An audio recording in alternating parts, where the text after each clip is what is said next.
Hi everyone, welcome back to a new video of Quick Guide. Today in this video, I'm going to show you how you can download your Instacart application on your phone. Keep watching the video till the end. To download your Instacart application, firstly open your Play Store. In the search box, type in Instacart and make a search.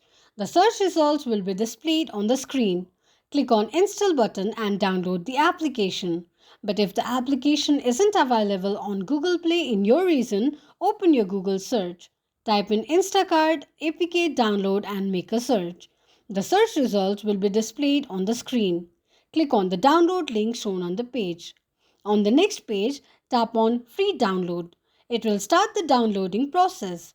While downloading the application, make sure that you are connected to a strong internet. After downloading the application, click on an Install button. Tap on Open. Open the application and that is how you will be able to download your Instacart application in your Android device quickly and easily just in few steps. If you have any thoughts or queries, let us know in the comments section. Don't forget to subscribe to our channel.